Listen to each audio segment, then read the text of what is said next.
हमें एक Medina Munawwara में हमारे सिलसिला कादरिया रज़विया के थे वो, लेकिन थे वो हिंद के, तो मदीना बाग में मिले और उन्होंने कहा कि मेरी पोती पैदा हुई है, वो गूंगी है।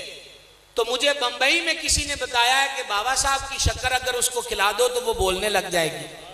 अच्छा, ये 100 साल पुराना वाकया नहीं, इसका गवाह मैं हूँ।